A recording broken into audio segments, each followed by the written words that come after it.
Bismillah, assalamualaikum warahmatullahi wabarakatuh. Waalaikumsalam warahmatullahi wabarakatuh. Alhamdulillahi rabbil alamin. Salatu wassalamu ala asyrafil anbiya'i wal mursalin. Sayyidina wa habibina wa maulana Muhammadin wa ala alihi wa sahbihi ajma'in. Rabbi syrah li sadri wa yassir li amri wa halul 'uqdatam min lisani yafqahu qawli. Amma ba'du, puji serta syukur kehadirat Allah Subhanahu wa taala. Pada malam hari ini alhamdulillah kita masih diberikan atau dititipin nikmat iman dan Islam, nikmat panjang umur, nikmat sehat walafiat, sehingga pada malam hari ini sampai juga kita pada malam yang ke-16 atau ke-15 puasa.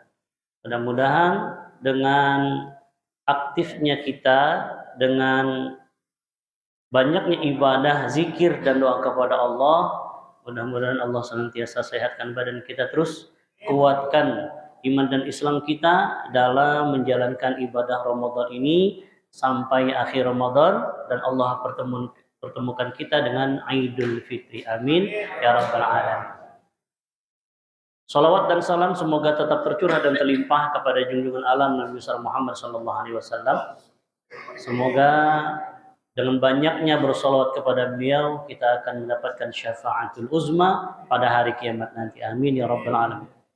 Para jamaah salat Isya, salat tarawih rahimakumullah. Sebagaimana yang kita sama-sama hafal, terutama di bulan Ramadan ini, yaitu surah Al-Baqarah ayat 183 yang berbunyi Bismillahirrahmanirrahim, ya ayyuhalladzina amanu kutiba alaikumussyam kama kutiba alal ladzina min qablikum la'allakum tattaqun. Para jamaah yang dirahmati Allah, dalam ayat ini setidaknya ada 4 pesan yang perlu kita ketahui. Pesan yang pertama adalah ya ayyuhalladzina amanu, wahai orang-orang yang beriman. Bisa diartikan ini adalah kalimat undangan khusus, Pak. Untuk puasa Ramadan ini, undangannya dikhususkan untuk orang-orang yang beriman saja. Yang tidak beriman tidak dapat undangan. Contoh, misalnya Masjid Baitur Rahmah mengumumkan besok sore seluruh anak-anak yatim yang berada di bawah atau sebelum balik itu berkumpul di Masjid Baitur Rahmah ba'da asar. Ini undangan khusus untuk anak yatim. Lalu kita bapak-bapak datang ke Masjid Baitur Rahmah ini. Tentunya panitia bertanya, "Bapak siapa?" "Yatim." Loh, yatim itu khusus untuk yang di bawah umur sebelum balik. Tidak, kita tidak diundang, Pak. Karena kita sudah melampau di atas balik. Kita tidak termasuk undangan khusus. Sama seperti puasa ini, undangan khususnya adalah orang-orang yang beriman saja. Setelah kita dapat undangan, baru kita dapat tugas dari Allah. Apa tugasnya? Kutiba alaikumussyam, kita disuruh berpuasa. Lalu kita mengatakan, ya Allah, puasa ini berat banget. Nahan lapar aus dari pagi sampai sore. Allah seakan-akan mengatakan bahwa Allah kasih tahu kita dalam ayat selanjutnya, kama kutiba 'alal ladzina min qablikum. Kalau kamu katakan berat puasa ini, orang-orang zaman dahulu lebih berat lagi puasanya, tidak seperti kita. Nabi Isa puasa, ibunya Nabi Isa Siti Maryam puasa, Nabi Musa, semua nabi-nabi itu banyak yang berpuasa, dan puasanya tidak seperti kita, Pak. Ringan kita ini puasanya. Puasa Siti Maryam, inni nazartu lirrahmani shauma walam ukallimal yauma insiya. Aku berniat berpuasa dan tidak bicara. Ini puasa Siti Maryam.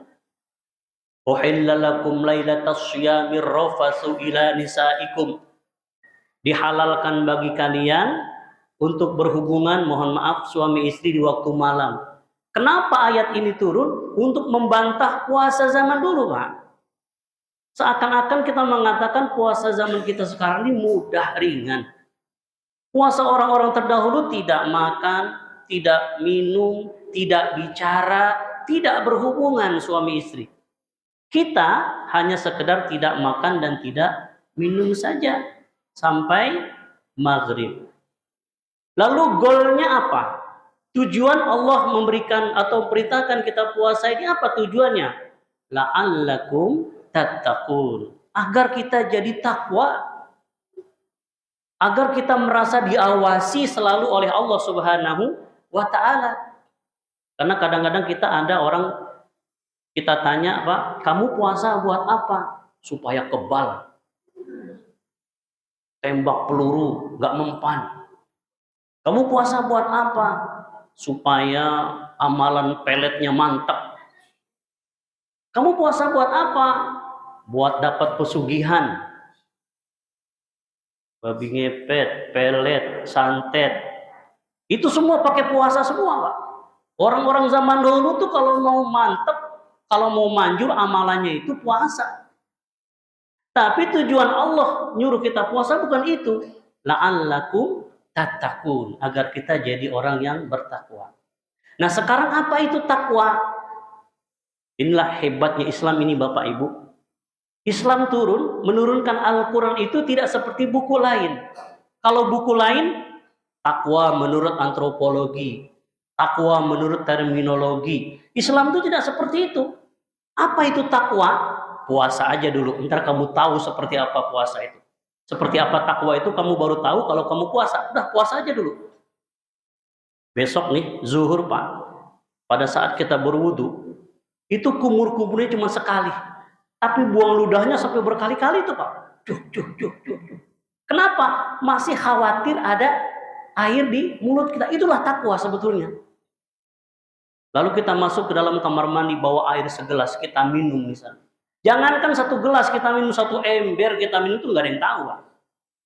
Tapi kenapa itu tidak kita lakukan? Takwa. Kita sedang diajari takwa oleh Allah Subhanahu wa ta'ala. Nah, dengan takwa inilah menjadi bekal kita berjumpa dengan Allah Subhanahu wa ta'ala. Namun sayang, takwanya kita itu Pak hanya berbatas waktu dari subuh sampai maghrib saja. Berbatas waktu, limited, tidak yang unlimited. Padahal yang diinginkan oleh Allah takwa yang unlimited, terus menerus. Ada ibu-ibu sedang bicarain temennya, gimana kabarnya si Anu? Katanya utangnya belum lunas. Iya, itu bajunya bagus juga belum lunas itu utangnya. Shh, jangan ngomongin orang. Kita lagi puasa. Ntar habis maghrib baru boleh. Begitu orang. Jadi takwanya hanya berbatas waktu dari subuh sampai maghrib saja. Baca Quran. Kita hanya getol di bulan Ramadan saja Bapak Ibu. Padahal yang diinginkan itu kita baca Quran terus itu sampai bulan Syawal, sampai bulan Zulqa'dah, sampai bulan Zulhijjah. Bayangkan kalau ketakwaan ini dibawa Pak, dari siang dibawa ke malam, dari malam dibawa ke bulan Syawal, dari bulan Syawal dibawa ke terus dia merasa diawasi oleh Allah Subhanahu wa taala, maka bubar KPK itu Pak. Inspektorat Jenderal itu bubar. Polisi ringan kerjanya itu Pak. Kenapa? Karena dia bawa takwa. Takwanya terus dibawa. Bukan cuma siang saja, tapi juga sampai malam dan sampai bulan-bulan seterusnya. Mudah-mudahan Allah senantiasa berikan kita kemudahan dan kelancaran dalam menggapai takwa kepada Allah Subhanahu wa ta'ala. Yang terakhir, yang kedua, di akhirat nanti Bapak Ibu, seluruh amal ibadah kita dipertontonkan oleh Allah dan diperlihatkan kepada seluruh umat manusia. Tidak ada satupun kelakuan kita yang dihapus, yang ditutupi oleh Allah Subhanahu wa ta'ala. Yaitu perbuatan baik, yaitu perbuatan buruk, semuanya diperlihatkan. Tanpa terkecuali. Ada satu orang Bapak Ibu yang diajak ngobrol sama Allah. Ulan, sini kamu. Ada apa ya Allah? Kamu di dunia pernah melakukan zina ya? Iya ya Allah. Kamu berdosa ya? Iya ya Allah. Kamu bermaksiat ya? Iya ya Allah. Kamu maling ya? Iya ya Allah. Lalu dia merasa tunduk, jatuh, tersungkur, Pak. Dia sudah merasa, dosa saya banyak. Neraka udah, saya ini neraka udah. Tapi apa kata Allah? Tidak. Kamu termasuk dosa-dosamu sudah saya tutupin. Apa yang sudah kamu lakukan di dunia, kejahatan, kemaksiatan sudah saya tutupi. Sehingga seluruh manusia di alam akhirat ini tidak melihat apa perbuatan jelek kamu. Gara-gara apa, Pak? Gara-gara dia berdoa. Apa doanya? Allahumma innaka afuwun karim tuhibbul afwa fa'fu anna. Itu doa pamungkas buat kita di dalam bulan Ramadan ini. Maka anjuran saya, Pak, kalau puasa atau kita sholat tarawih itu sampai akhir. Sampai pada doa Allahumma innaka afuwun karim tuhibbul afwa fa'fu anna. Ditutupin aib-aib kita, Pak, nanti di akhirat. Di mana orang-orang lain melihat semua kejelekan-kejelekan manusia ditampilkan oleh Allah Subhanahu wa taala. Sementara keburukan kita, kemaksiatan kita, dosa-dosa kita ditutup-tutupin oleh Allah Subhanahu wa taala. Karena kita selalu dawam membacakan doa, Allahumma innaka afuwun karim tuhibbul afwa fa'fu anna. Para jamaah yang dirahmati Allah, inilah mungkin dua pesan yang dapat saya sampaikan. Mudah-mudahan menjadi bekas yang sangat berarti, dan ini pun nasihat untuk diri saya pribadi dan juga umumnya untuk kita semua. Kalau ada kebenaran datang dari Allah Subhanahu wa taala, kalau datang khilaf, salah, itu datangnya dari diri Syarif Hidayatullah pribadi. Mohon ampun kepada Allah, mohon maaf kepada para jamaah Masjid Baitur Rahmah, wal afu minkum. Assalamualaikum warahmatullahi wabarakatuh.